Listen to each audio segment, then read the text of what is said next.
We'll continue with the topic of continue with the topic of human security. But before we talk about the topic of human security, one more important question that can be asked is about greatest threat to the world security. What are the areas from where we perceive the threat to the security of the world? All right.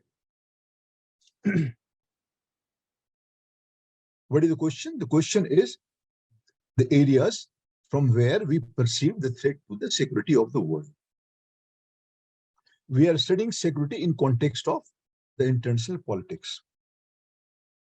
The greatest threat to the security of the world comes from certain domain. For example, because of nuclear weapons, because of weapons of mass destruction, because of biological weapons, because of chemical weapons, because of global terrorism, because of radicalization of the youth, radicalization of the masses. See, when we talk about radicalization, we are talking about the activities like ISIS, Islamic State of Iraq and Syria, some Islamic fundamentalism. That is what I mean. That is what I mean when I'm saying radicalization. All right. Threat from the weapons, including the nuclear weapons or WMD that I am talking about. So this is very important for us to understand that US and Russia together, they account for almost 90% of the weapons of the world. Could you imagine? US and Russia, they account for 90% of the weapons of the world. Okay.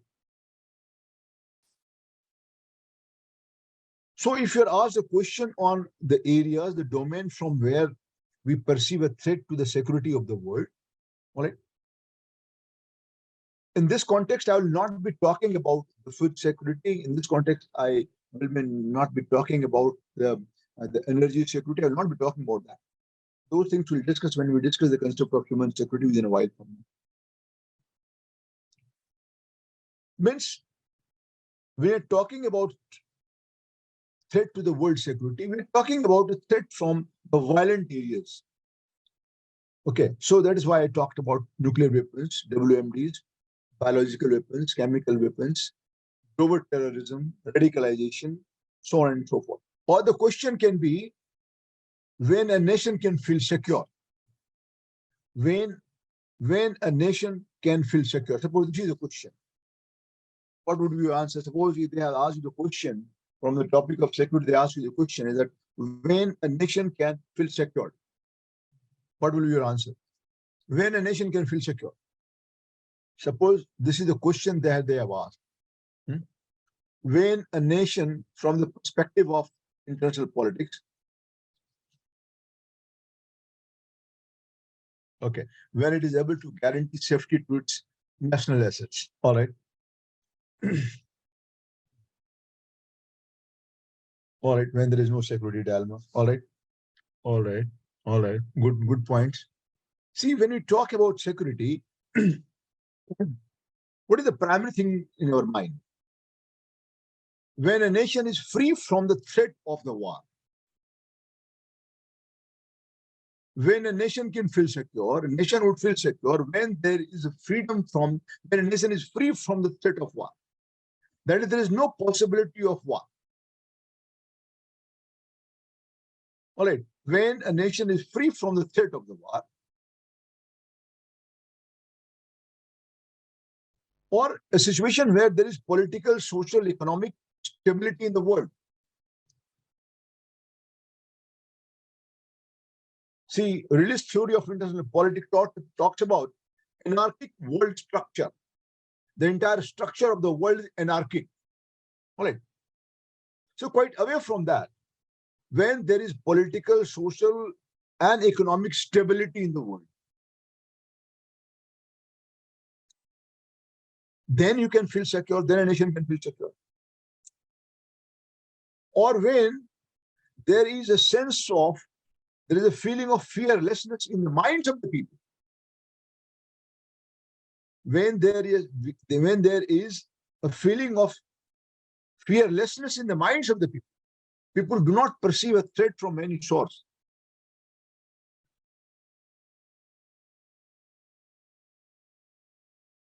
Then we can say a nation can feel secure. Or a nation can feel secure when a nation has a good neighborhood relationship.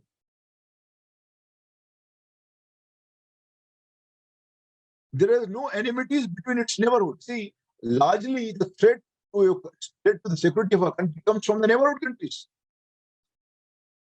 China perceives a threat from India, India perceives threat from China, Pakistan perceives a threat from India, India perceives a threat from Pakistan.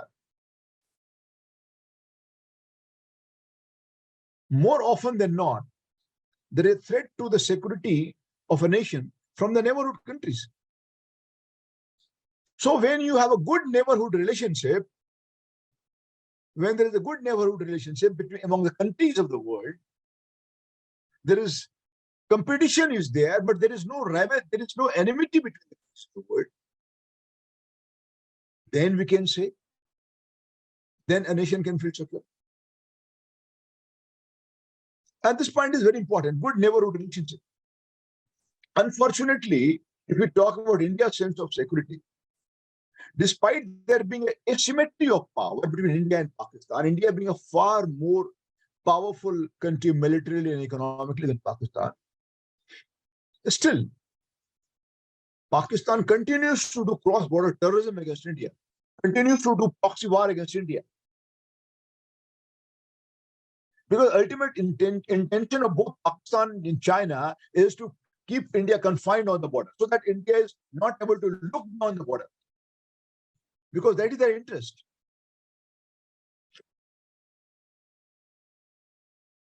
And why this happens? Because you don't have a good neighborhood relationship. Except for Bhutan, and then to some extent Bangladesh, almost with every neighborhood countries, we have a host of disputes.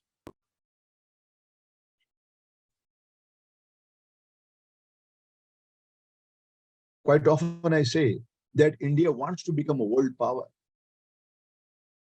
But the road towards world power, the road towards global power crosses through your neighborhood countries. If you have not been able to establish yourself as a leader of the region, how do you expect your acceptance as a leader of the world? When countries of the region, when your countries of your region, they are not acceptable, they're not ready to, they're not prepared to accept you as a leader of the region, as a leader of South Asia. When India is not capable of establishing leadership in South Asia, how do you expect the world to be accepting you as your leader?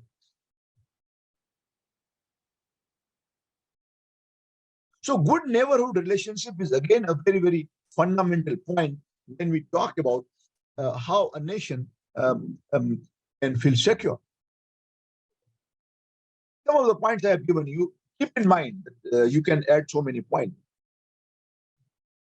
So normally, in context of security, a nation can feel secure when it's free from the threat of war, when there is all around political, economic, social stability in the world, when there is a feeling of fearlessness in the minds of the people, when you have a good neighborhood relationship. So these are the points you can highlight if you ask a question when a nation can feel secure. Now coming to the concept of human security. All right. When we talk about the concept of security in context of international politics, whose security we are talking about? We are talking about security of the people. When we talk about the socio-economic and political stability, whose security we are talking about? We're talking about security of the people. So directly, indirectly, when you're talking about security of the properties of the people, whose security you are talking about? You're talking about the security of the people.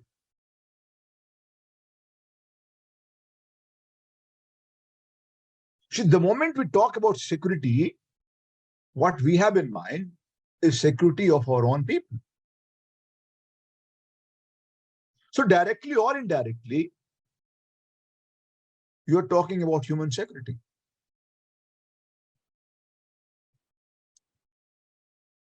Whether you die of starvation, whether you die of poverty, or whether you die because of an attack by an enemy country, consequence is the same. Means country was not able to provide security to its people. Security from the threat of war or security from starvation.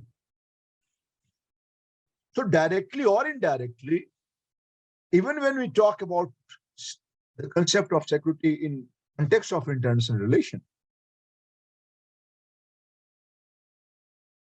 or we talk about the concept of human security, ultimately, what is important is security of the people. So directly or indirectly, every time we talk about security, we talk about the human security. Got my point?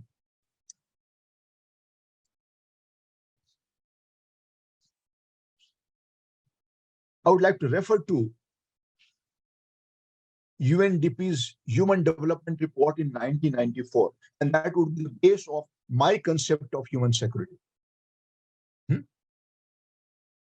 United Nations Development Program, UNDP, Human Development Report, 1994. What we are discussing? We are discussing a concept of human security. All right. So I would refer to UNDP's report, Development Report in 1994. And in that report, a new kind of thinking about integration of different components of security. UNDP's Human Development Report 1994 talks about integrating different security components.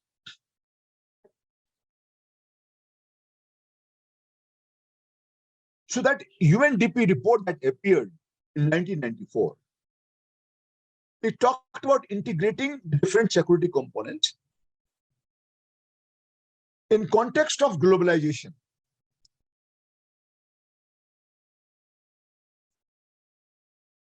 And it talks about 7 different dimensions of human security.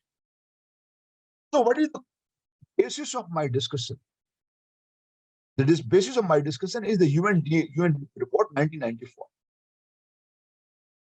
So whenever we talk about human security, we talk about those 7 dimensions of human security as explained in that UNDP report 1994.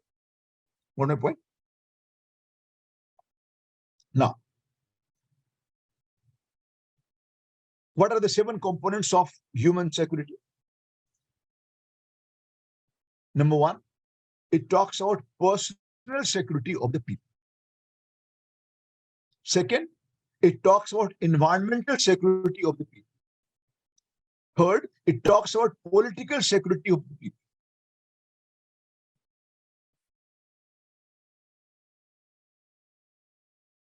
It talks about economic security of the people. It talks about health security of the people. It talks about food security of the people. It talks about security of the community. Means personal security, environmental security, political security, economic security, health security, food security, and community security. These are the 7 dimensions. Because the concept of human security is very inclusive. All right.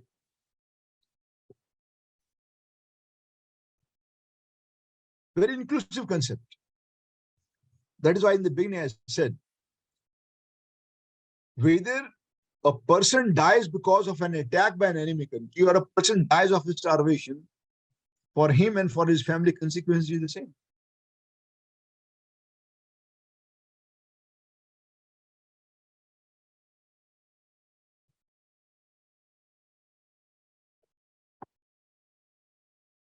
So in that UNDP report, in context of globalization, see why we have started talking about human security, because of globalization, because of negative impact of globalization.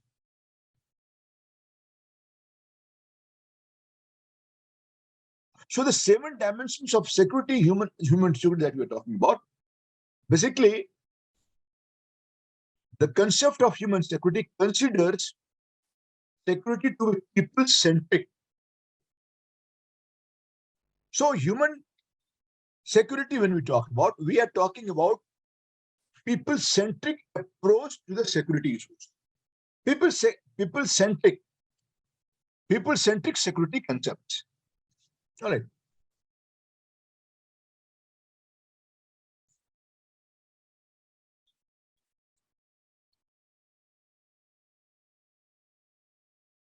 So human security is not a defensive concept, not a defense concept, sorry.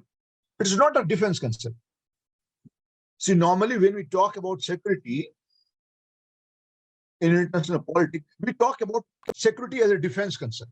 How can you protect your boundaries? How can we keep the territory of our country intact? How can we keep our border safe?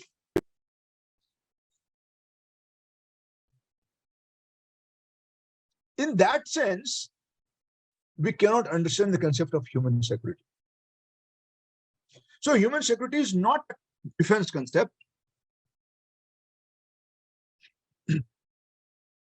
The way we talk about territorial security, the way we talk about military security, it is not.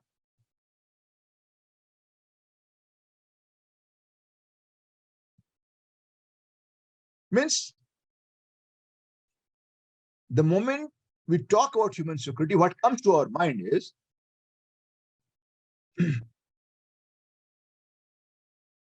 the security of the human lives, not the security of the border, not the territorial integrity of the country.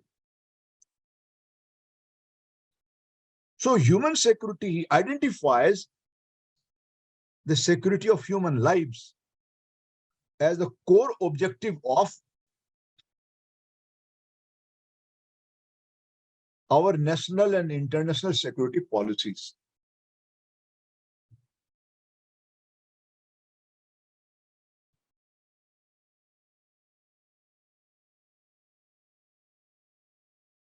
Means human security is a concept that identifies security of the human beings, security of the human lives, not the security of the human lives.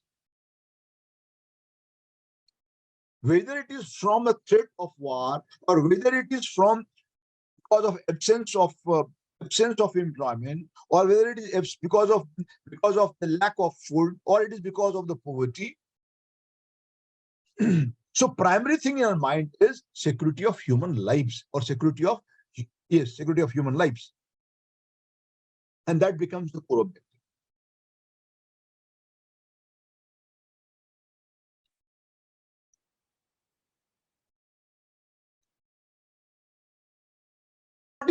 What is then human security? Now can we try to understand the concept of human security based on whatever we have discussed so far? Human security means safety of people both from violent and non-violent threats. Lack of food, non-violent threat.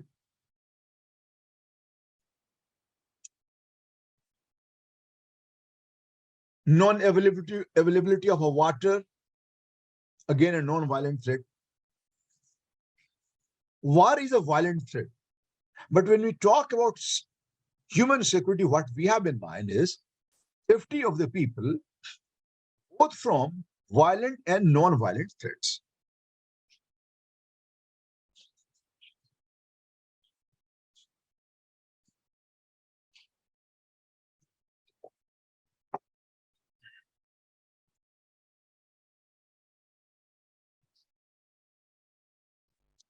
What would it involve? What would national security involve?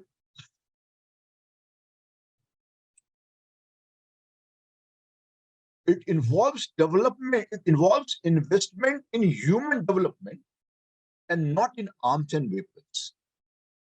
When we talk about human security, what we have in mind is the government and states should be investing in human development and not, you know what is human development?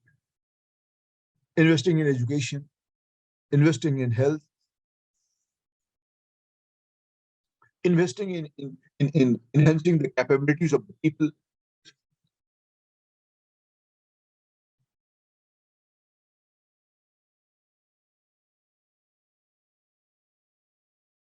So when we talk about human security, two things we have to keep in mind. One is safety of people both from violent and non-violent threats.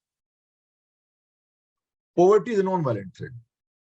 Lack of food, somebody dies because of starvation, non-violent.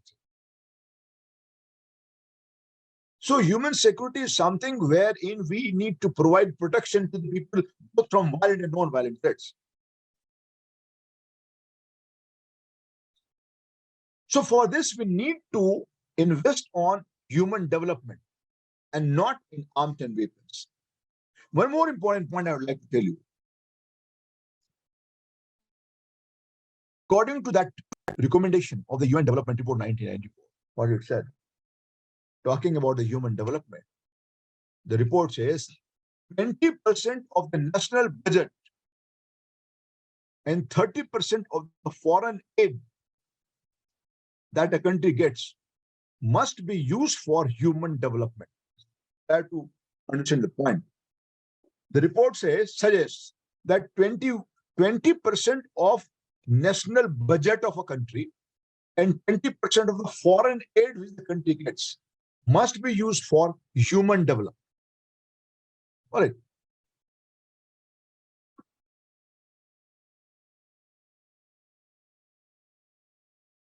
And second important, very important suggestion. I don't know whether you are aware of this or not.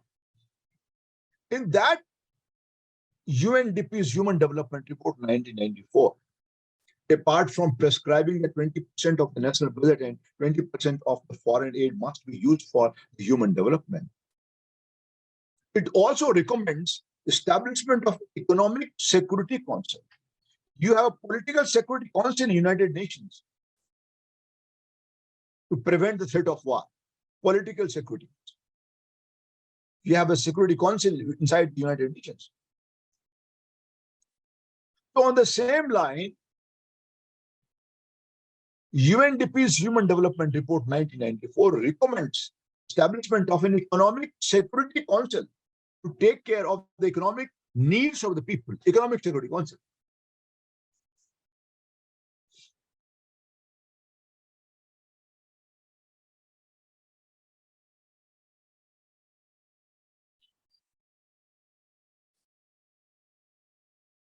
How do we link human security with the foreign policy?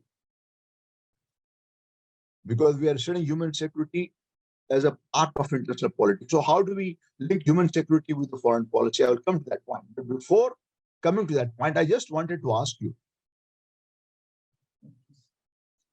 that now, have you understood the concept of human security? There is clarity on that. You have any questions, you can ask me. I don't know. Yesterday, somebody asked the question on human security. And I said it will automatically get answered today. I don't know whether I have been able to, I don't remember the question, that I have answered your question or not. If that question is still remain unanswered, you can just ask me. Or any other questions you want to ask.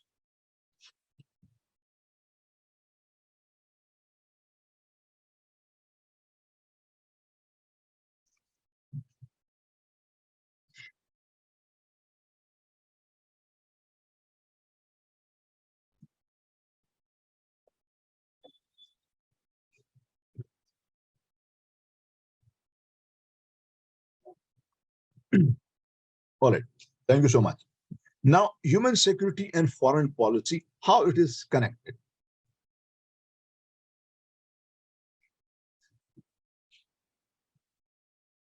See, normally, if you keep in mind the realist theory of studying international politics, so realist theory of international politics, particularly given by Morgenthau, It talks about state-centered concept of security. That state is the primary actor in international politics. All right. And a state has to take measures for ensuring the security of its people. So it was a state-centric concept of security. Realist theory of international politics is basically a state-centric concept of security. All right. And this state-centric concept of security has dominated the thoughts of foreign policy makers, foreign policy thinkers for quite a longer period of time. Human security is a departure from a state-centered concept of security, as realists were talking about. First important point. Human security concept is a departure from state-centric concept of security. Number one. Number two, I need to answer the question that how human security is related with the foreign policy.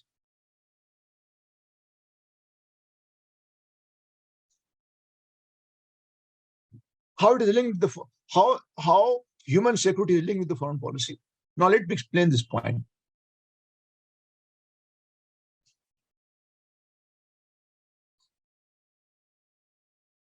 In realist concept of security, state-centric concept of security of the nation, security of the state was the end, was the main goal.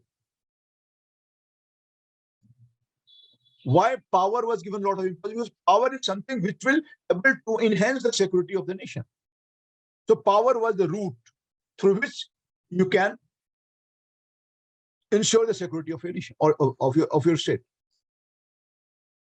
All right. So security was an end in itself. Power was the means, and security of the nation was the end in itself. All right. Now, in the concept of human security, security of the state is not the end. Security of the state is a means of ensuring security of the people. See the difference. Earlier, security of the state was an end in itself. Now, security of the state is not an end in itself in context of human security. Security of the state is a means to ensure the security of the people. Point is clear?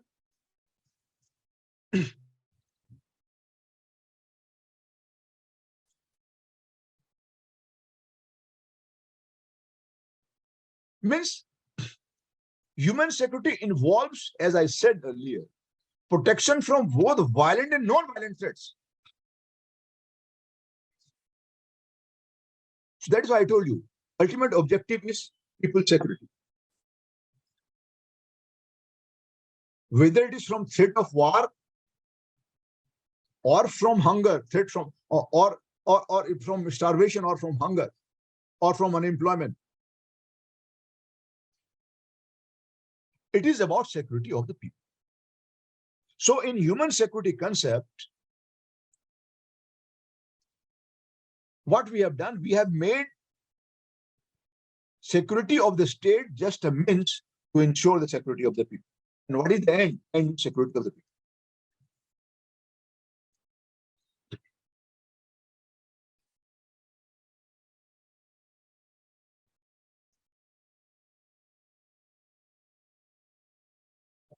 India's refusal to join RCEP, Regional Comprehensive Economic Partnership Agreement, which included Southeast Asian countries with which we have a good relationship, which included China. India refused to do that. Why? Because joining Comprehensive Economic Partnership Agreement with China, we are already suffering.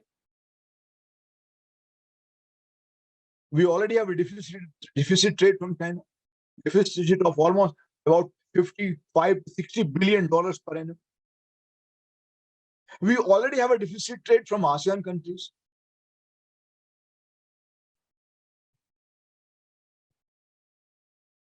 Joining that RCEP, Regional Comprehensive Economic Partnership Agreement, would have killed India's domestic industries. Whatever domestic industry we have, it probably could have killed that.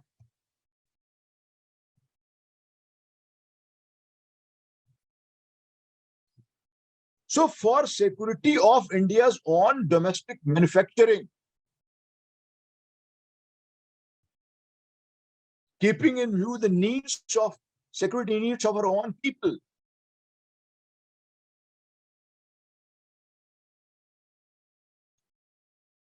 the government took a decision of not joining RCEP.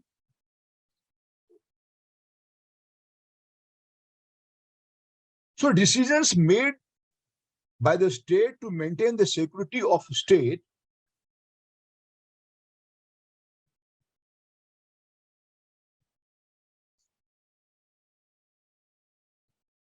why do you strengthen the borders?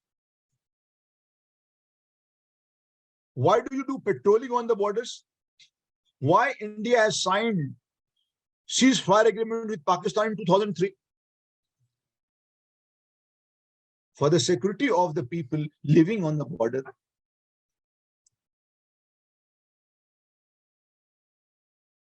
So any decision taken by the government, taken by the state for maintaining the security of the state,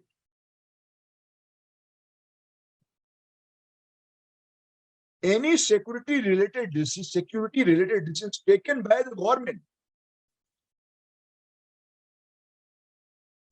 ultimately has a direct influence on the human security.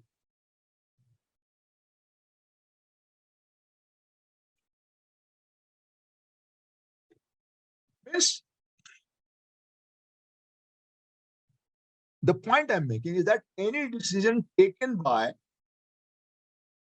the government for enhancing India's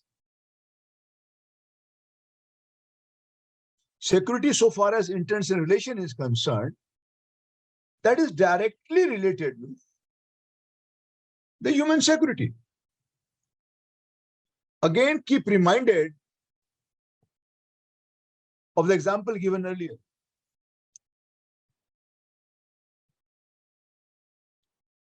Whether one dies because of an attack by an enemy or whether one dies of starvation, consequence is the same.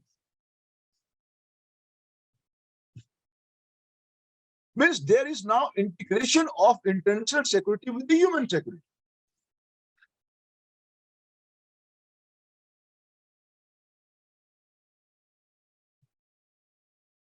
When we talk about international security, we are indirectly talking about human security.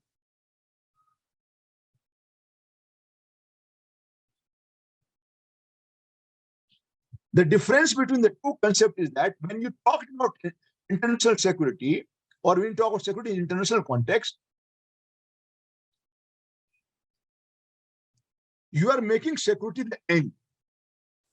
But when you are talking about human security, you are making security, international security, the means to secure the human security. That is the point.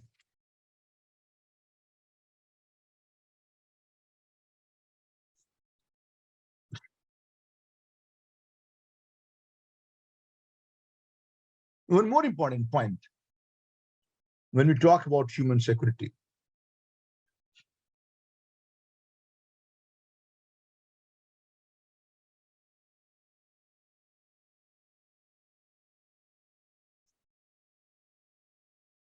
There is a global interconnectedness. There is global interconnectedness of security threats. Security threats, the areas from where you perceive a security threat to the human beings, they are interconnected. The areas from where you perceive a security threat the areas from where you perceive a threat to the human security, they are globally interconnected. Example, terrorism. Example, pandemic.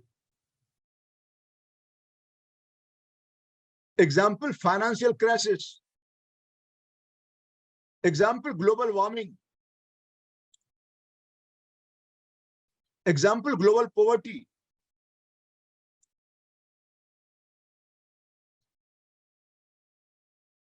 Example, human rights violation.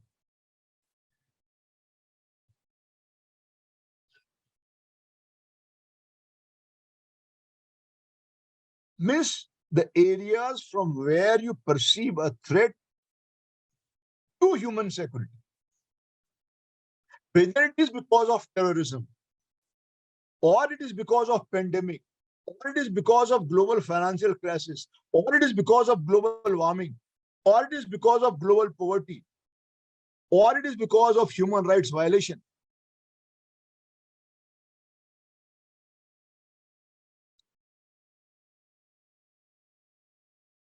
It is globally interconnected. So when we talk about human security, it is not the concept of human security is not country specific. Just like human rights, the concept of human security is not country specific. So in the concept of human security, what we find is global interconnectedness. And I gave you examples of that.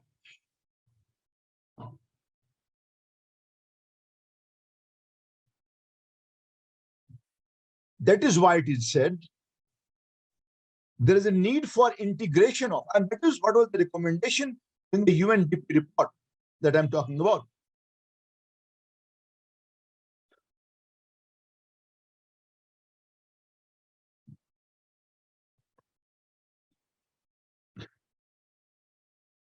There is a need for integration of security policies of all the countries. When you talk about human security, in context of human security, there is a need for integration of security policies of all the countries.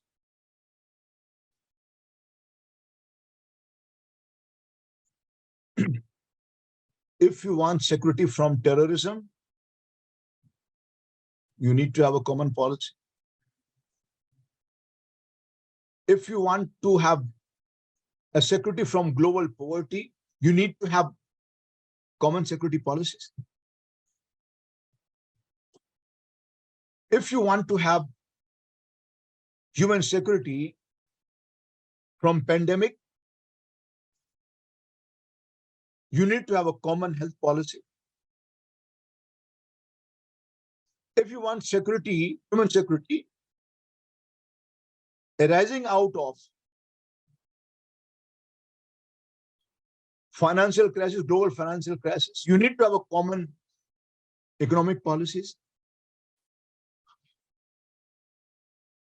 If you want to prevent the threat to human security because of global warming, you need to have a common environmental policies.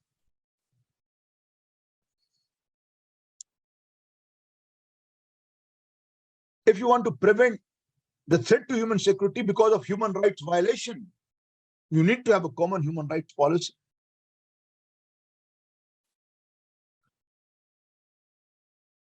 So that is why I said there is a need for integrating security policies of all the countries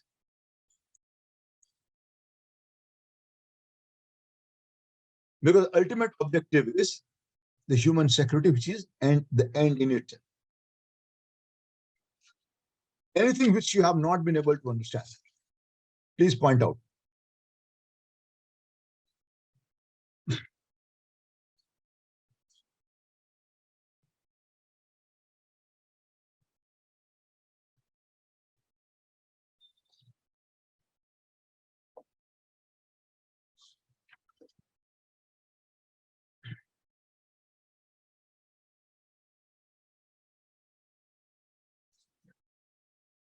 Here,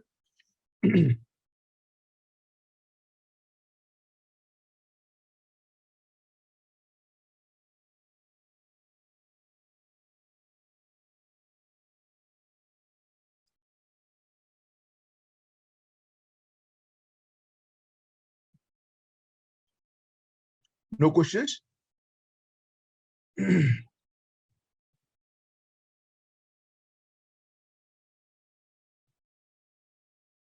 Okay.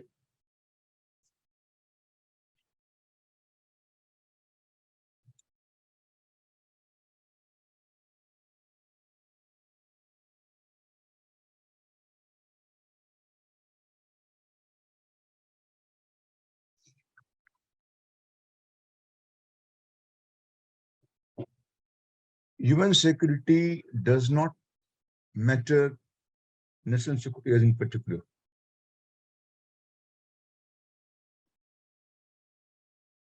Your question is not very clear, Pradeep.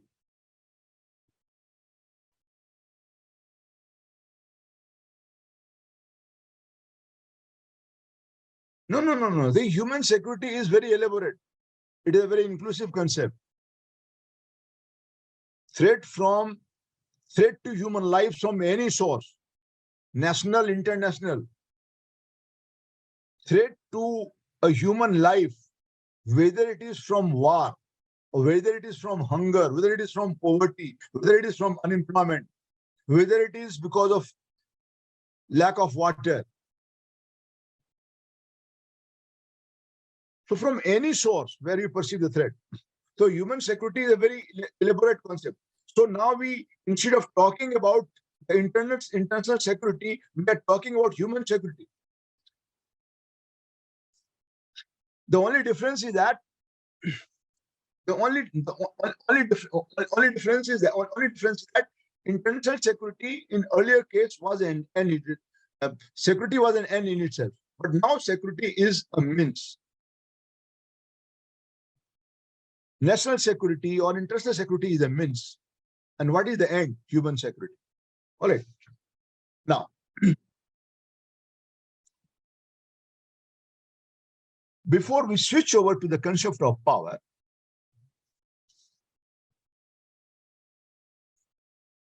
let us try to find out a link between national and international security. They can ask me the question. Link between national and international security.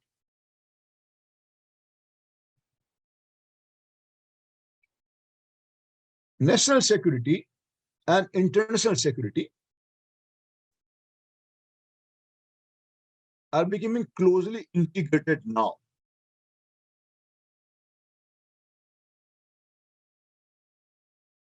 There are strong linkages between national security and international security. Security from within. National security is something which comes within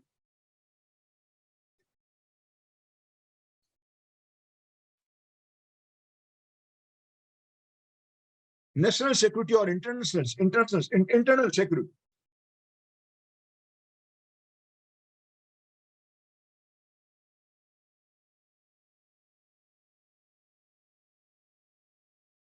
What is the link? Just let me clarify. I said national and international security, they are becoming increasingly related. How?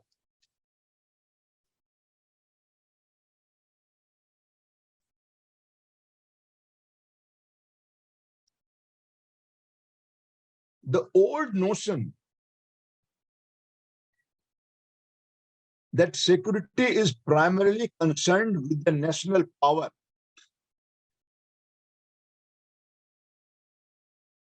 Whenever we used to talk about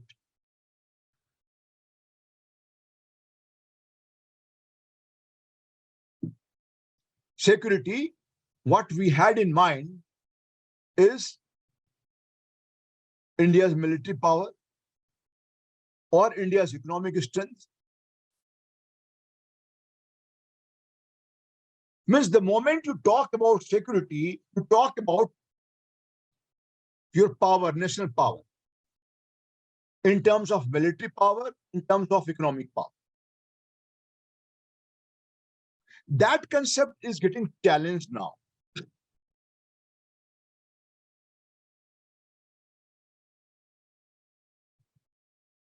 Which concept is getting challenged?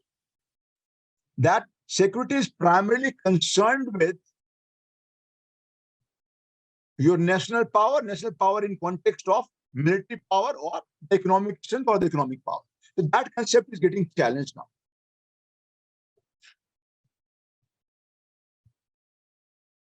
Now the security challenges that we are facing,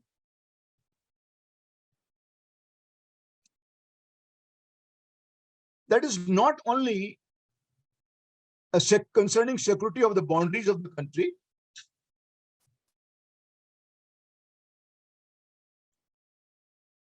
but it is closely linked with the structural economic crisis. For example, population explosion, environmental crisis like global warming,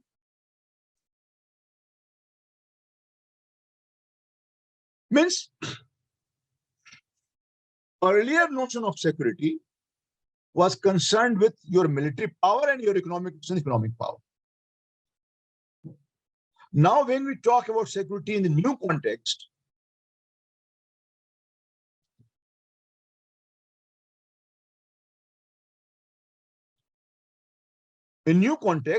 it is related with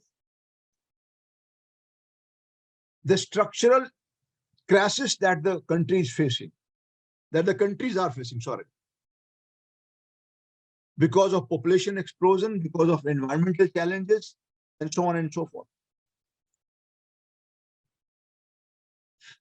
Means now security is linked with global interdependence. How security is linked with global interdependence? To resolve environmental issues, to resolve the issue of global warming, you need international cooperation. You need independence of each other country. Global warming is not something which can be solved only by India or only by US. No, all the countries, they have to work together, because to resolve the issue of global warming, or to resolve the issue of global terrorism, or to resolve the issue of economic slowdown, or to resolve the issue of economic crisis, we need to work together, because there is a global interdependence. So now security is closely linked with the global interdependence. So whether it is threat from radicalization or fundamentalism or what is known as terrorism, or it is from global warming,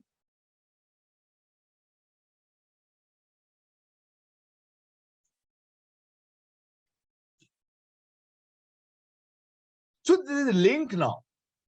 In the new concept of security, there is a link now. Now the concept of security is linked with the concept of global interdependence. And without that, you cannot resolve the issue. Don't you require support of other countries? Don't you require that other countries should be working together to resolve the issue of global poverty, global employment, so on and so forth, global terrorism?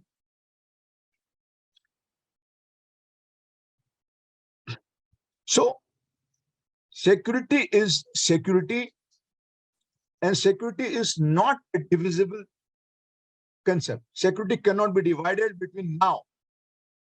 When we talk about human security, now under the concept of human security, security is not something which can be divided. Security is not divisible. Neither between national and international security, nor between economic or social security, nor between military and non-military security. No, it is all interlinked. The concept of human security means securing people both from violent and non-violent threats. That concept of security is indivisible. Now you cannot divide neither between national or international security, nor between economic or social security, nor between military and non-military security. It cannot be divided.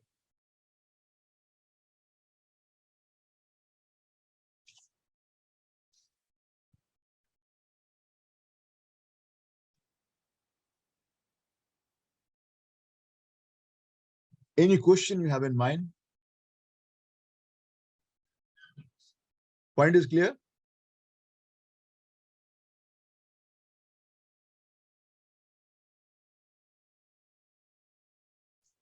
Thank you. Now, talking about concept of power. See, we have already discussed power as a part of political theory. Okay, we have discussed theory of power in detail. All right. But here we'll be talking about the concept of power in context of though the things are quite related, interrelated. All right. So it will be easier for you to understand. But now when we talk about the concept of power, we're talking about the concept of power in context of international relation. All right. So I asked you the question, what are the two key concepts of international relation? Specifically from the perspective of realist approach. What are the two key concepts of international relation? The two key concepts of international relation in context of the realist approach is security and power. Why do you want power? For security. So security and power, they are two key components of key concepts of international relation, at least according to the realist approach. How do we define power in international relation? How do we define power? See, normally in modern discourse, in the contemporary time, the moment we talk about power, we always talk about state power.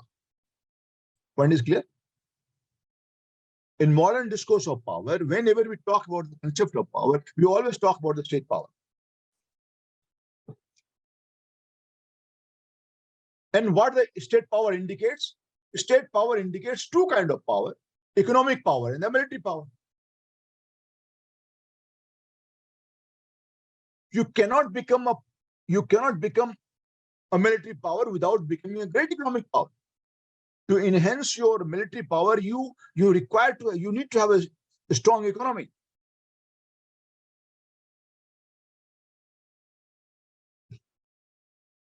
If US is a great power of the world, it is because of its both economic and military power.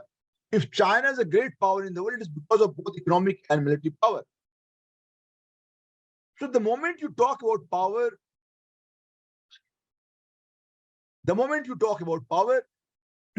you talk about economic power and you talk about the military power.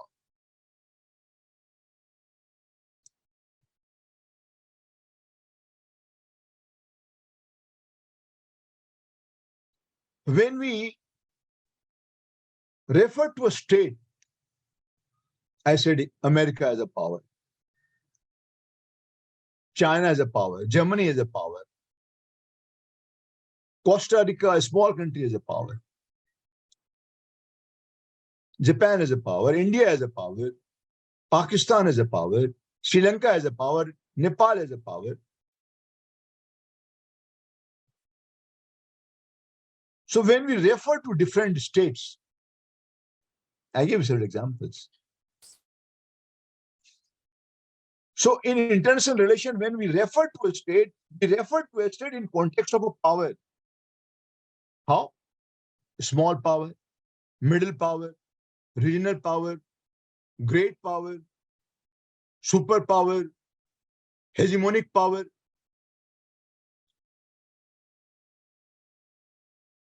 Means power becomes a state-centric concept.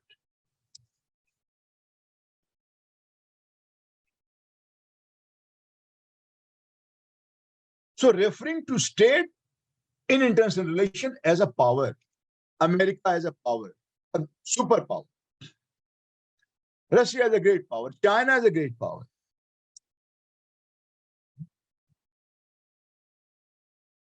So small power, middle power, regional power, great power, superpower, hegemonic power, so on and so forth.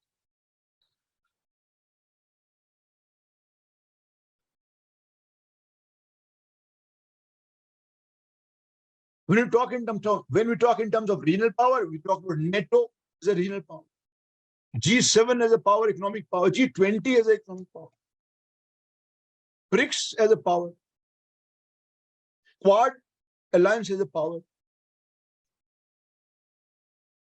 AUKUS as a power.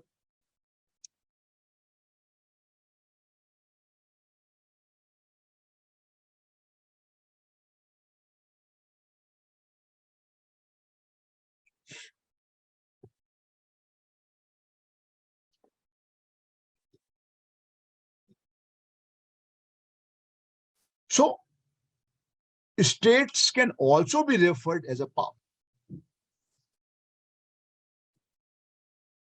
Regions can also be referred as a power. A group of countries could be referred as a power.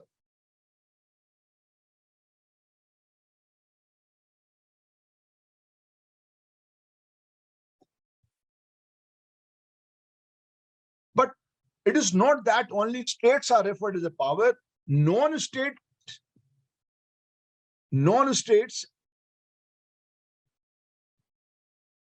or entities other than nation states, entities other than nation states,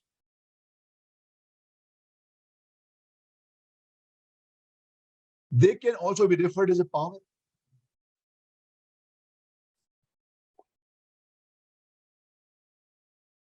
Example, IT companies like Facebook, Google's, media houses, military alliances. Means non-state entities, they can also be referred as a power.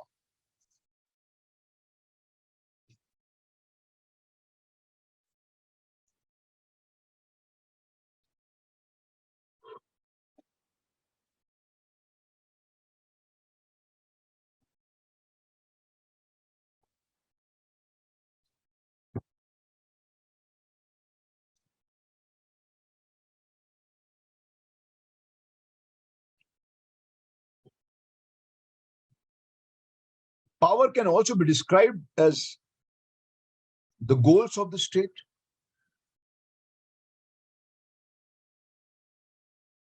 Machiavelli, Morgenthau, Klaus Moser, C-L-A-U-S-M-O-S-E-R, Klaus Moser, M-O-S-E-R.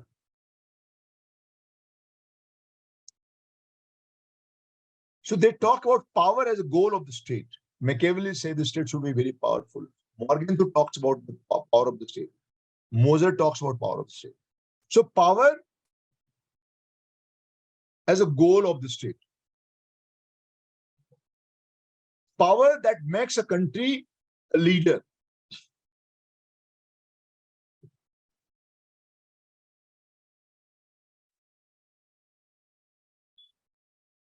Sometimes in international relation, we use power as a measure to exercise control.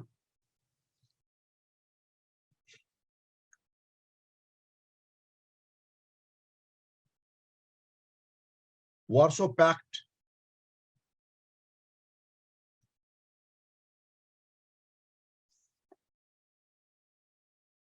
Soviet power at that point of time, NATO,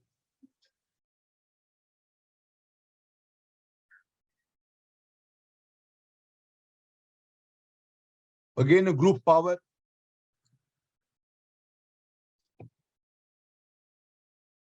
So NATO making an attempt to exercise influence over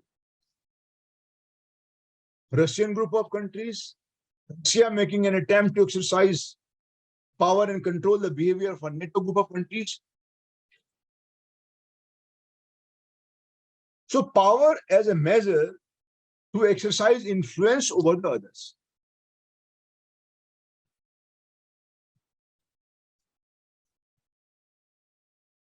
Then power is also used for victory in a conflict. If the two countries are into, if there is an armed conflict, if there is a war between the two countries, So power is something which is used for getting victory.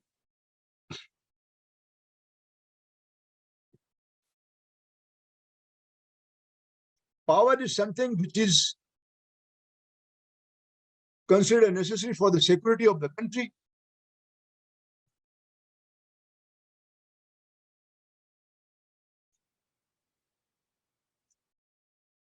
Power is a capacity of a state to direct the action of others.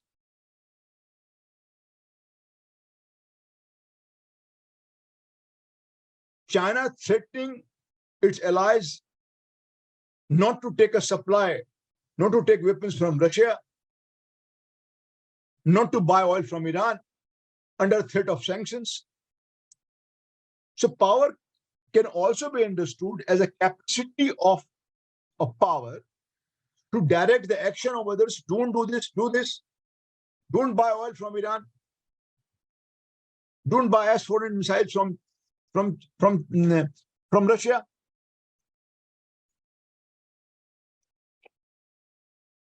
So power is also used to direct the action of other states.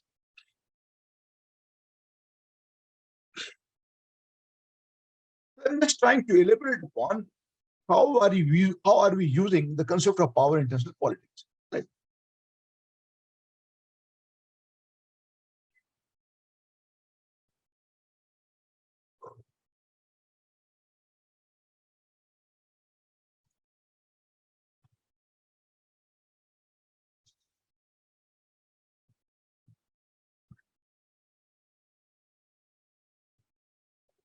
Now, one question they can ask you in general, because it is a theoretical concept. So power, what are the elements of national power? Okay. What would be the elements or components of national power? All right. I'll just give you the points. We don't have the luxury of time to go into such small things. So elements of national power, we have already discussed military strength, economic development, population as a resource, population power, population, if you convert population to resource or power, geography as a power, location of your country, the kind of economic resources that you have that could be described as a component of power. So power is not something which is only understood in international relation, only in context of your military strength. No. It has got several components like military strength, economic development, population, geography, economic resources, political stability, social stability in the country.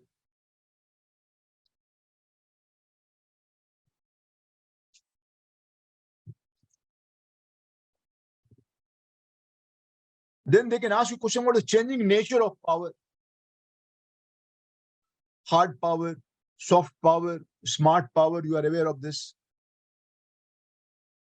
Smart power, hard power, you know, the military, we're talking about the military power. Soft power, we talk about trade is a soft power. Your acceptance and acceptability among countries of the world is soft power. India as a friend of all and enemy of none. That kind of perception, that kind of approach.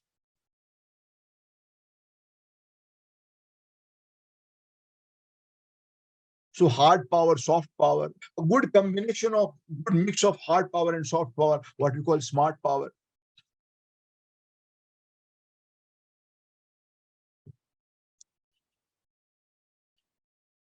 Then there is a concept of fast power.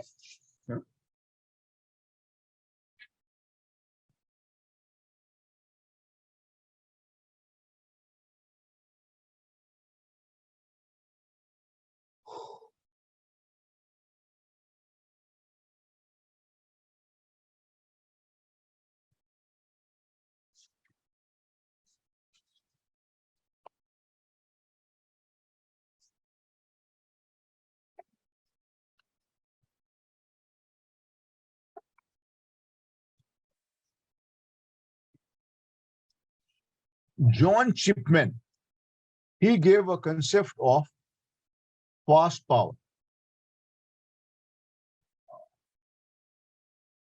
So hard power, soft power, smart power, fast power. John Chipman talked about this. Means when speed becomes a major determinant of the nature of power, how fast you can undertake an attack on a country. The pace, I don't mind, the pace at which you can attack your enemy. So in fast power, pace becomes very important. All right. And John Chipman talked about the fast power. So far, we are talking about the hard power, soft power, and smart power. He said something new, John Chipman, because that becomes very important. When you can take your enemy by surprise. All right. So nowadays, how fast you can take action. How fast you can take action against your enemy. So the pace of power, the pace of exercise of power, that also becomes very important. So that is what is called the fast power. All right.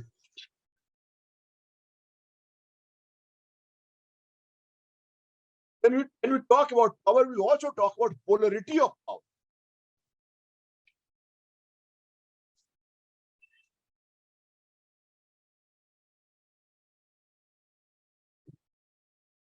Kenneth Walsh and Meir Shimmer, okay, the neo-realist, we have talked about them.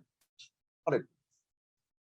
So they talked about three modes of power, three models of power. Right. So basically, what we are discussing now, we are discussing about the concept of what is known as polarity of power.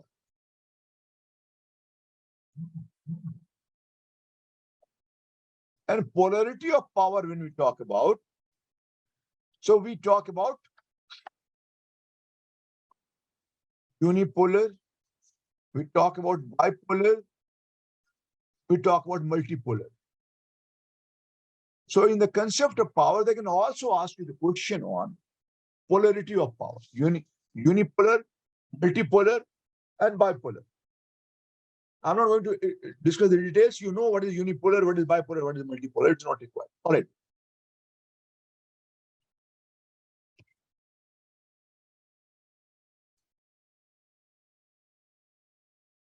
What the questions you can expect from this in context of power and in context of polarity of power, you can be asked a question about, from the perspective of world peace,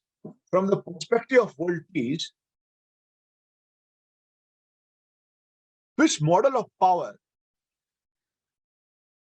is very crucial. I mean, whether unipolar would be more peaceful, whether bipolar would be more peaceful, or whether multipolar would be more peaceful. In context of peace, okay, in context of peace and stability in the world, which model of power becomes very significant? Unipolar, bipolar, and multipolar. All right. So, looking into the polarity of power, unipolarity, bipolarity, and multipolarity in context of world peace. Right.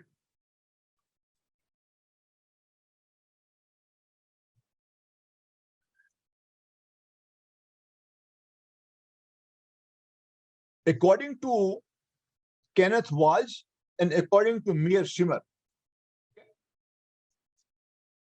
bipolarity of power is something which makes the system more stable. So stability and peace would be possible, could be easily achievable, could be easily achieved if the world is bipolar. So bipolar, according to them, according to Kenneth Walsh and John Meir Shimmer, bipolarity is more suitable to the stability and peace of the world. What my point? What we are discussing which model of power is more suitable to stability and peace. And according to the neo-realist Kenneth Walsh and John Meyer Schimmer, bipolarity of power is more stable, is more suitable to the stability and peace of the world. Now, how? That is what we have to see. How, on what basis Kenneth Walsh and John Meyer Schimmer, the two neuralists, on what basis they said that bipolar is more suitable to the peace, bipolarity model of power is more suitable to the peace and stability of the world. Let us try to find out the reasons for that. Bipolarity, according to Kenneth Walsh and Meyer Schimmer. According to Kenneth Walsh and John Meyer Schimmer, bipolarity provides more peace and stability to the world. Why and how? That is what we have to see. Okay. First point that he says, they say that there is a clarity and predictability. Why it is more stable? Why bipolarity is more stable? Why bipolarity model is more stable? Because why bipolarity model is more suitable to world peace? Because there is a clarity in that this country belongs to this group, this country belongs to this group. Okay, so in a bipolar world structure, there is a clarity and there is a predictability that, okay, this country can attack and this country will not attack. These are our allies, these are our adversaries. So because of clarity and predictability, okay, how a nation is going to behave, okay, that is very clear. So clarity and stability and predictability is the first factor. All right. Secondly, what they are saying is that it is easy to maintain balance of power. Maintaining balance of power becomes easier in a bipolar world. All right, because any change in the balance of power, action could be taken immediately. So there are two groups. Okay, the world is bipolar. So it is maintaining balance of power between the groups would become very easy. All right. In case of multipolar world, there are several centers of power. So maintaining balance of power in the multipolar world, according to them, becomes very difficult. All right.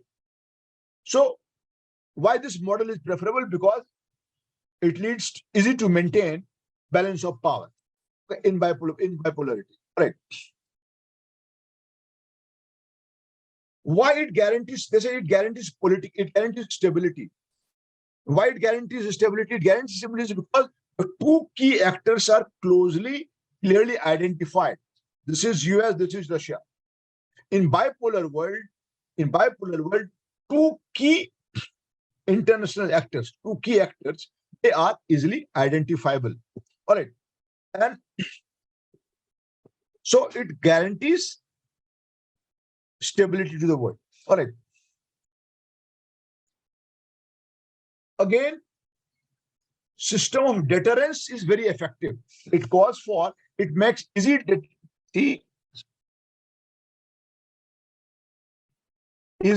deterrence. Deterrence means both the groups, okay, they work as a deterrence against each other. So this group would not be, you see that NATO, I'll give you an example. NATO, US led NATO, kept on saying that we will take action against Russia. But they could not take any action against the Russian group of nations. They could not take. I'll get you in mind, even though the world is not bipolar now, but just to give you to make you understand that USA and European Union countries, despite they being in favor of Ukraine, they could hardly take any military action against Russia. All right. Why? Because a deterrence prevails between the two countries. Because US knows, the NATO country knows that in case we do anything, Russia is also a nuclear power, and then Russia can do a nuclear attack. So deterrence prevails between the two groups. All right. So in bipolar model of power, deterrence becomes very easy, becomes very effective. All right. The power relationship between the groups. The power relationship between the two groups is very stable here in the bipolar model, because each block is forced to rely upon its own source of strength. Right.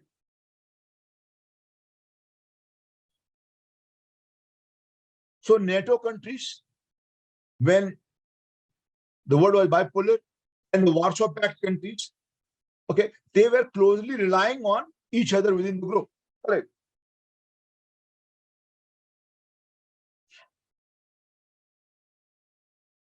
So their dependency on their own internal strength, that provided stability to the system.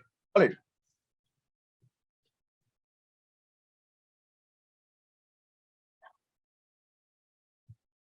And according to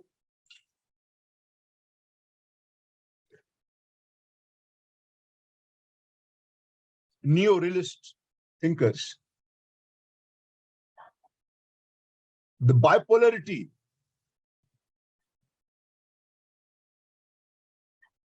provided a largest peace period to the world.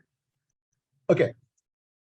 Bipolarity between US group and Soviet group, it provided a largest period of peace to the world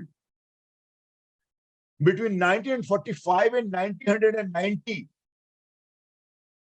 when there is a breakup of the Soviet Union. So from 1945 to 1990,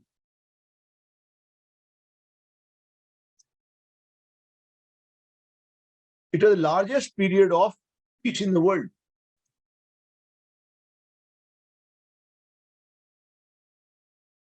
So despite there being ongoing Cold War between the two countries, Cold War never turned into a hot war.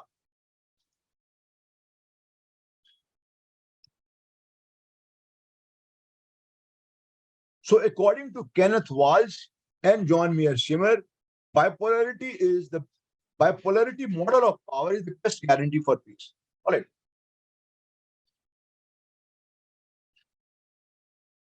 Now, before I take up the criticism of the bipolar model of power, if you have any question, you can ask. Bipolarity as a model of power and why this model is more stable. They can answer this question. So, bipolar model of power, more stable. Why I have given you these. Now, what is the criticism of the bipolar model of power? The first criticism against the bipolar model of power is that it leads to imperialist tendencies among the two superpowers. It leads to imperialist tendencies among the two superpowers. Why? Because both the groups, they tried to enhance their security framework. They try to enhance the number of allies. They want to win more and more number of allies. So each nation is trying to increase its area of influence. Okay. So US would be wanting to increase more group of countries under its fold. Soviet Union would also try to increase the number of countries within its fold. So this is leading to imperialist tendencies. All right. So the first criticism against the bipolar model of power is that it strengthens the imperialist tendencies among the two superpowers. What a point. That is the first criticism. The second criticism against the bipolar model of power is that it leads to strong rivalry between the two superpowers. And the strong rivalry between the two superpowers create a condition of a Cold War turning into a hot war. So uncertainty always remains there. So second criticism against the bipolarity model of power is that it leads to it makes the situation uncertain. So uncertainty prevails in the world politics because Cold War can turn out to be hot war at any point of time. So there is Threat to, there is a threat to the peace of the world at any point of time. Cold War could turn into a hot war. All right. Why? Because of ongoing rivalry between the two groups. All right. Third reason of criticism. In bipolar world, there is an absence of regional powers. Okay? The world is bipolar, and the absence of regional power or peripheral powers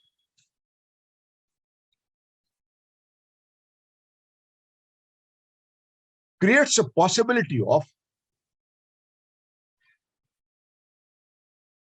a global conflict. In bipolar world, in bipolarity model of power, if at all there is a war, it would be a global war. Why? Because there are no regional powers which can act as a neutral force, which can neutralize the war between the two superpowers. So absence of a regional center of power, absence of a regional periphery indicates the fact that the conflict can take a global range. All right.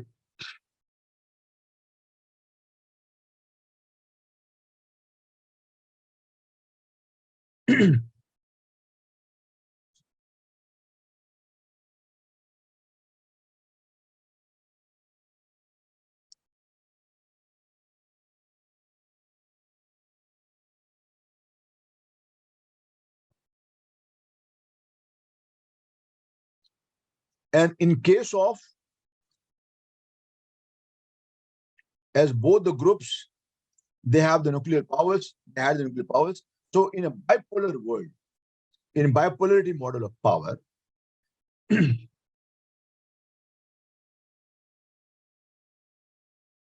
threat of mutual assured destruction mad, because both the powers, both the groups have the nuclear powers with them. All right. So any escalation of war between the two groups could lead to a nuclear holocaust, what is called MAD, mutual assured destruction. If A group attacks B or B group attacks A, in both the cases, there is a threat of mutual assured destruction, but both the groups, both the superpowers can be destroyed. All right.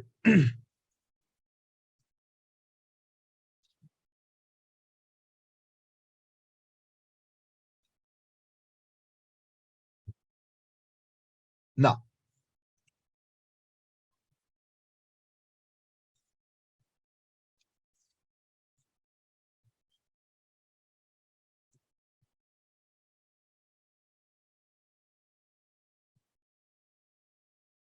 in a multipolar system,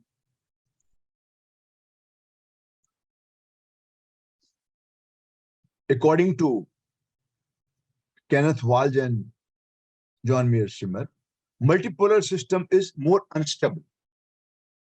Why it is more unstable? Because there are a large number of great powers. So about 7 to 8 great powers are there, right? And when in bipolarity model, there are two groups, but in multipolar, there are several centers of power. All right. So multipolarity increases a number of possible conflicts. All right. Right now, the world is multipolar.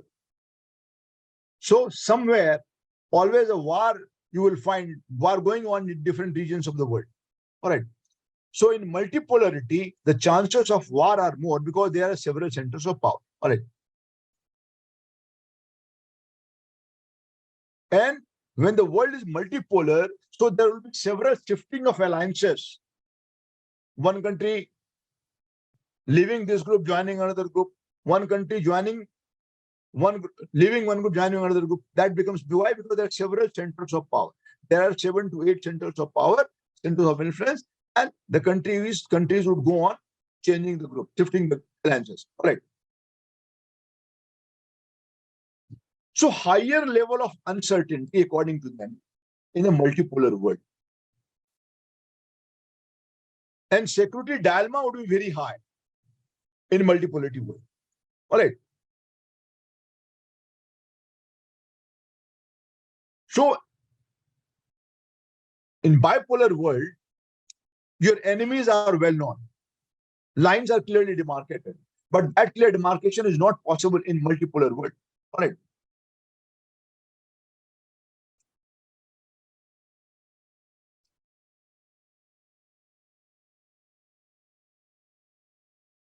Talking about now unipolar system.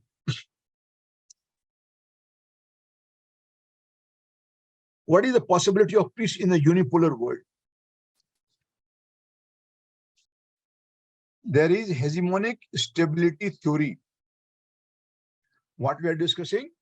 We are discussing the possibility of peace in unipolar model of power, unipolar system. All right. So there is a theory what is known as hegemonic stability theory. All right. Now, this theory is accepted by realists and also some of the neoliberals.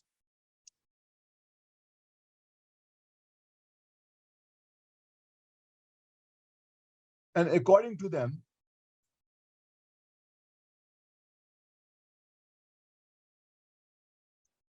a dominant economic and military power becomes a hegemon. When Britain was a great imperialist power, so it was acting like a hegemonic power.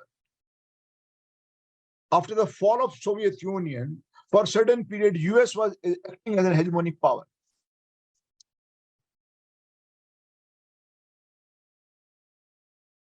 So hegemonic power means a dominant economic and military power.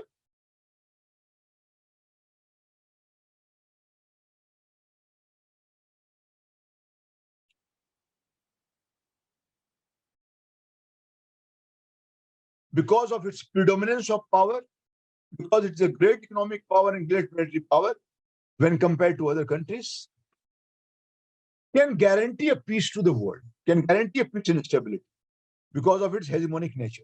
Right.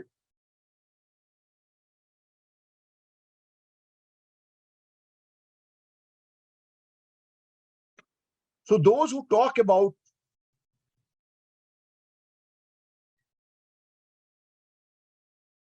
that this single center of power, single center of hegemonic power, acts like a global policeman. Say that they act like a global policeman, right? And is able to maintain law and order. All right.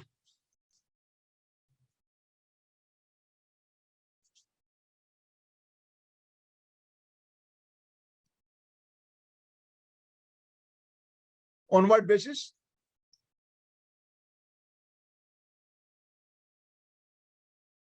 It can use it can create and it can use international organization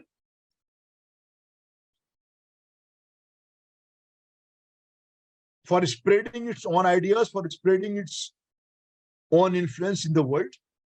So if the world is unipolar, so that center of power, that hegemonic power, will be able to use, it will be able to manipulate the international organization in its favor, all right, for promoting its own values. So it will be truly a hegemonic power.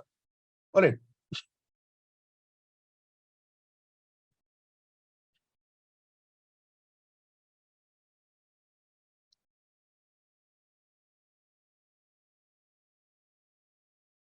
So every nation would try to be in good books of that hegemonic power. All right. So that will increase the arena of influence of the hegemonic power.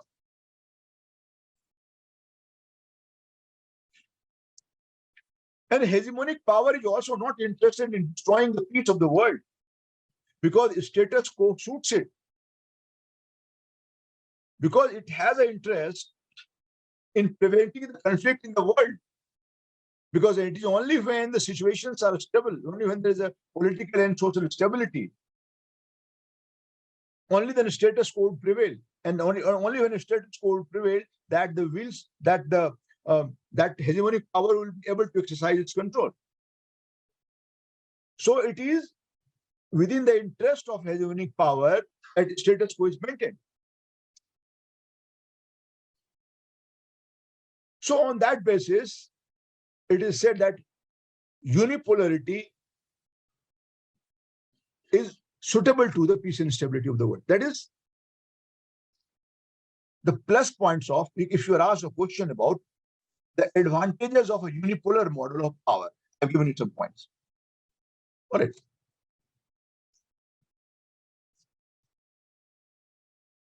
What are the disadvantages of unipolar model of power? All right.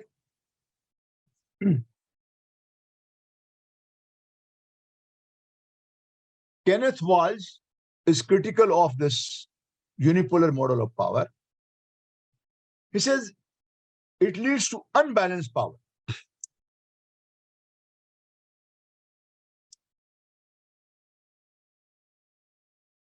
Why it leads to unbalanced power? Because there is only one center of power, and that becomes very arrogant.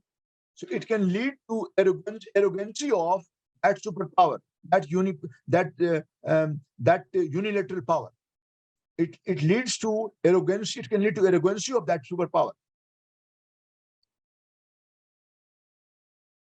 and that is the biggest danger in a unipolar model of power.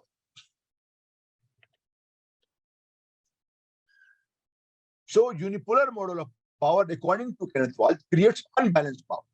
All right.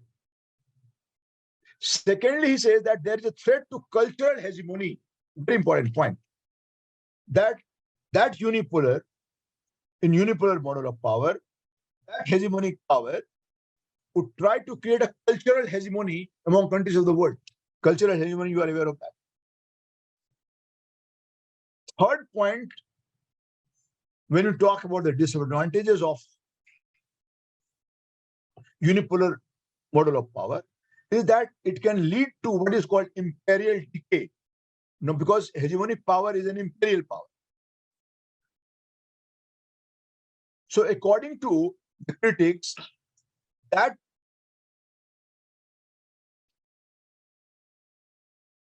center of power, that hegemonic power,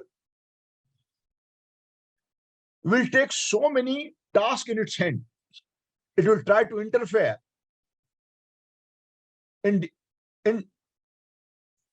multidimensional affairs of the states.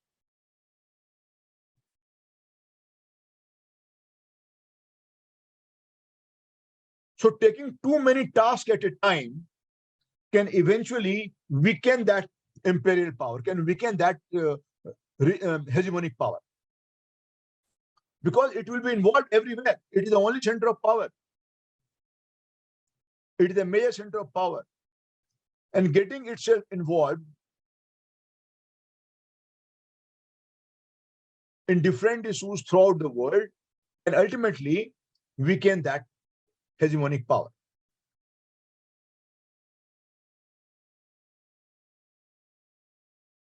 And unilateralism, this unipolar model of power, leads to unilateralism. Unilateralism means that superpower, that hegemonic power, can decide all the issues based on its own interest.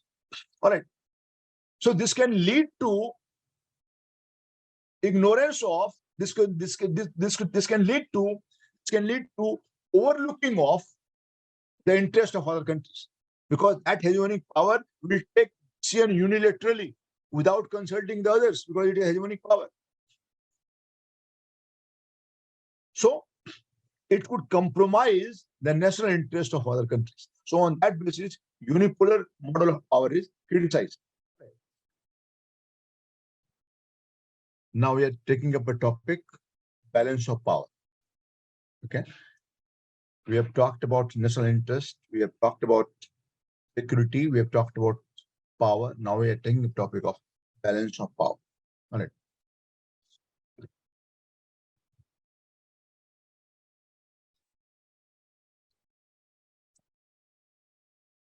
Balance of power means what? Balance of power, when we talk about, we are talking about equilibrium of power. Huh? We talk about the parity of power.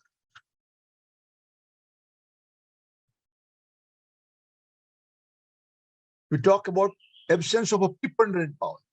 When no country is in a position to attack any country, the peace prevails because there is a balance of power. So long as the balance of power is maintained, means no country is in a position to threaten another country, because there is an equilibrium of power. All right.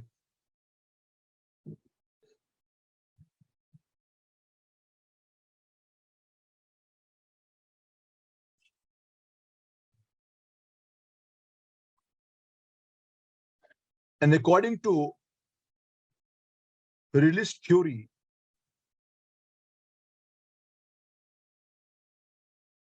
balance of power provides a guarantee to the peace and stability and avoids war. When there is equilibrium of power, when there is a parity of power among countries of the world, so you can easily, this will provide peace and stability to the world. Means distribution of power among countries of the world in approximate equality. That is what Morgenthau says. Talking about balance of power, Morgenthau says distribution of power among countries of the world in approximate equality. That is what is the balance of power according to Morgenthau.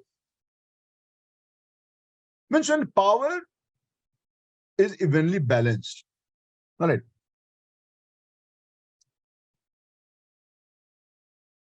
Means it refers to a situation, balance of power refers to a situation wherein no state could become a preponderant power, or no nation could become a predominant power.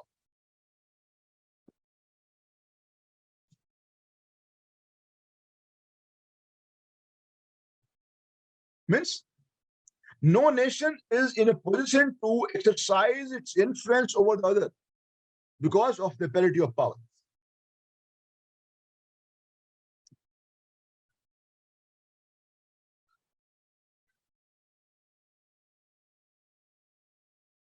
So before we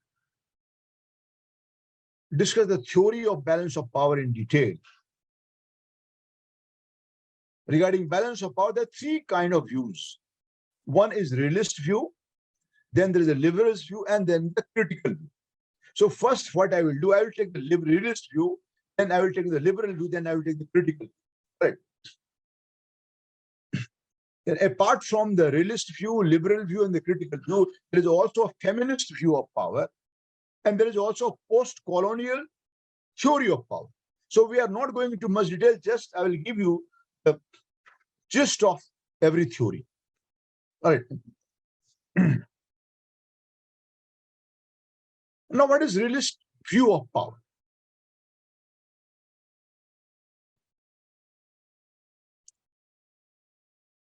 According to realist theory of power, realist view, so far as balance of power is concerned,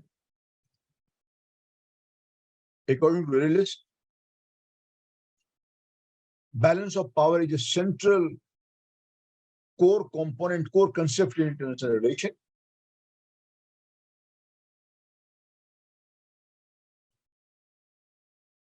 According to realists, balance of power is a rough equilibrium of power.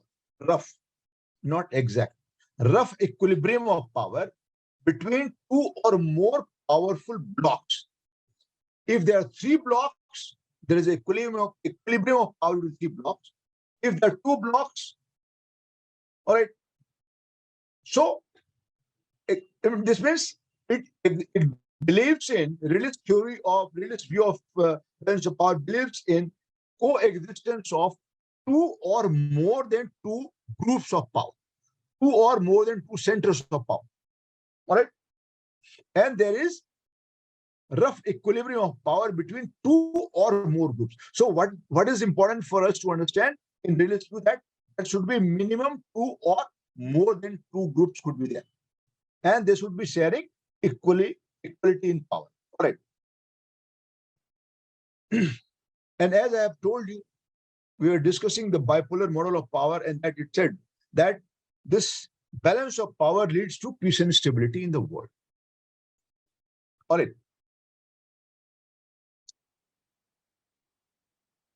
Realists say that this balance of power model or balance of power system works like a self-help system. Now, what is the meaning of self-help system? Means any group becoming a preponderant, so the other group will take action on its own. Now, try to understand the point. According to realist view, the balance of power works on the basis of self-help system. So self-help system means balance of power automatically gets maintained. That is what is the meaning of self-help system. Means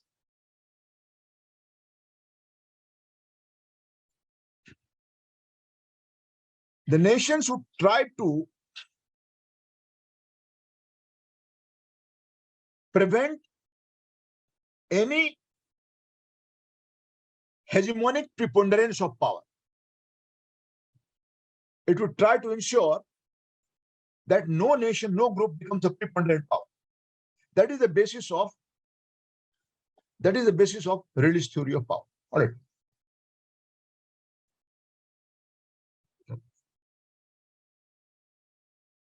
Means realists are in favor of balance of power. They believe in balance of power theory.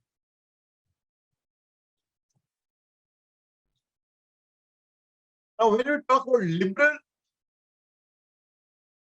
liberals' view of balance of power, liberal theorists, they are critical of the theory of balance of power. Let us first try to understand why liberals are critical of the theory of balance of power.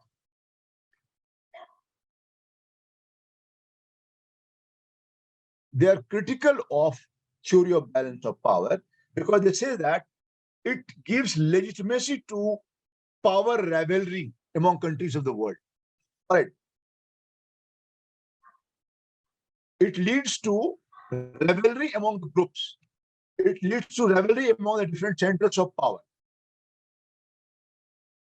And it provides legitimacy to the rivalry of power. Number one. Number two,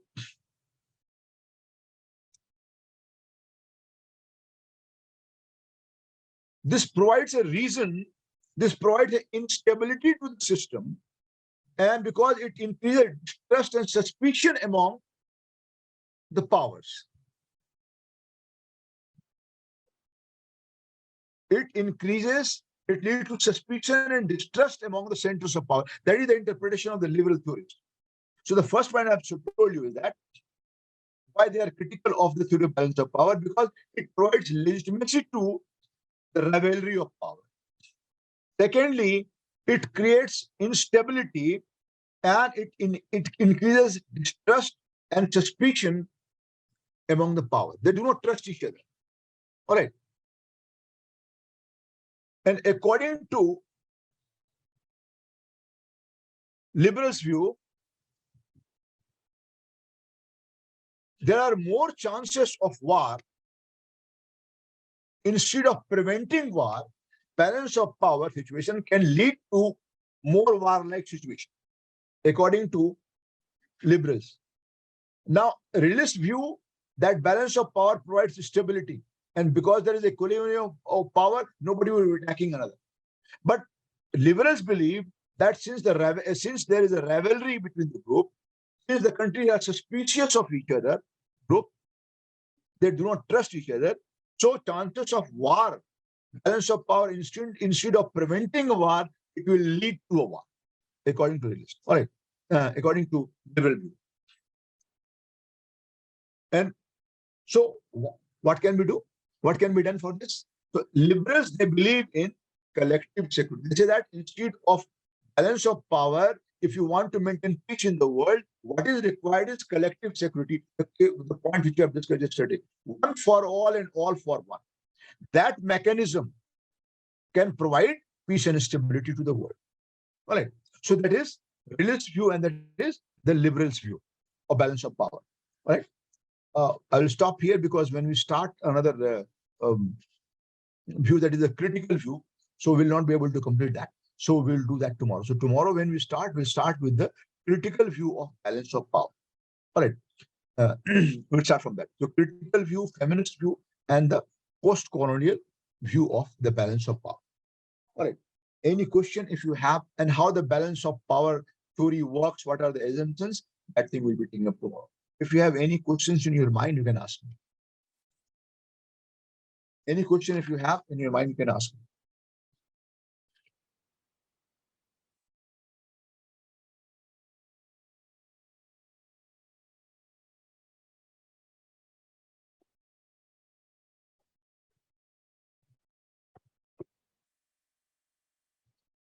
All right.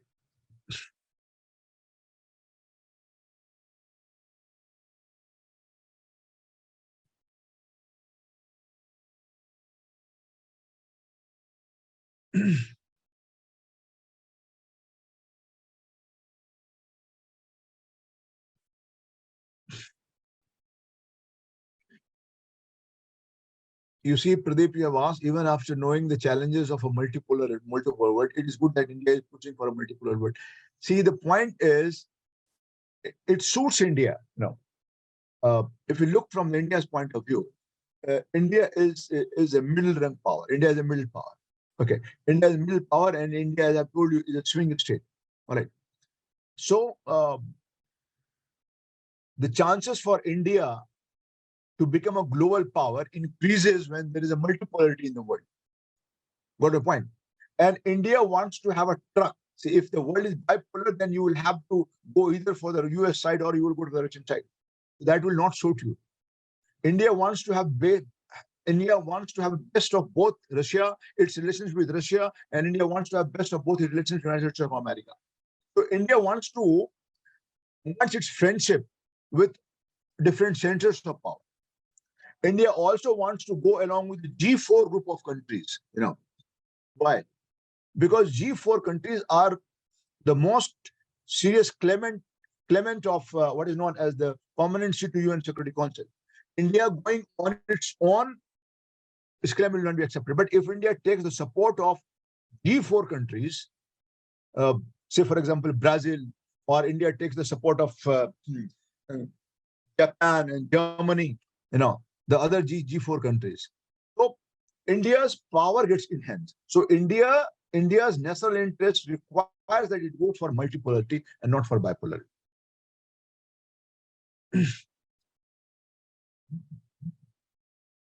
All right. Any other question? All right. Thank you so much. Thank you, all of you. See you tomorrow, same time. All right. Thank you so much. God bless all of you. See you tomorrow, same time. Thank you so much.